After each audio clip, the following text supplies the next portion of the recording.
Alright, so today we are going to be making a custom gas tank for the mini motorcycle project. Now I've kind of already started making it, and I've already matched the contour of the bottom piece to match the frame of the mini motorcycle.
so finally put it all together. It took quite a bit of time to get to this point, but I think it'll be worth it at the end. So next thing to do is weld all the seams together and then grind all the welds flat.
Alright, so I did a lot of grinding last night, and I know the camera doesn't really pick it up that well, but this thing's pretty shiny. So I did a lot of grinding and smoothed mainly the sides of it out. There's some parts right here where it's a little, dipped in. So later on, once the gas tank's done, I'm gonna fill that with Bondo and smooth it all out and make it look all nice and uniform. But before we do that, we need to drill the hole right here to attach this little thingy. Put that right there, weld it all the way on, then finish these two seams where I didn't weld, and here, and then I can pressure test it, make sure nothing leaks.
Alright, so just like the other gas tank that I made, I'm going to pressure test this one underwater. So hopefully this. Oh, I see bubbles. I see a lot of bubbles.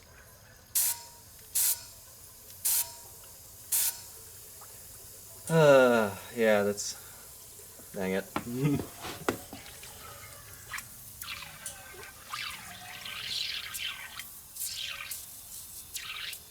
Yeah, this one right here.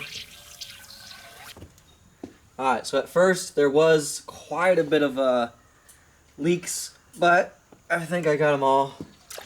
Let's try it. And that leaking you hear is that. So after looking at this for like maybe 10 minutes, looking over every single little seam, I can officially say that I don't see anywhere where it is leaking anymore. So I'm gonna call it good. It's now completely pressure tested and I don't see any leaks besides this stupid thing. But yeah, let's put on the gas cap.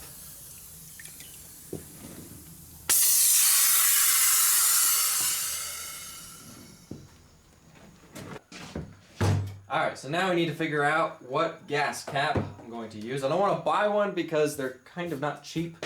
So I don't want to use a small one. So what I'm going to do is I'm going to cut up this Predator gas tank and use the cap for this, because I have 4 of these things that are just laying around. And yeah, that's a pretty good size. So it shouldn't be too hard to cut this out and to adapt it to here.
so it's definitely not done, but I'm going to call it done for now, just because I still want to add Bondo to it and fill in all these little gaps, and I still need to paint it, but I'm going to wait to do all that until I'm ready to paint the frame of the mini motorcycle project. So I'm going to call this done for now. It works. It's not attached yet, but I'm going to do that in the part 2 of rebuilding this whole mini motorcycle project. So I'm going to call this done for now, and I'm going to end the video here. I will continue this whole thing. So anyway, I'm going to end the video here. Thank you for watching. Subscribe, and have a nice day.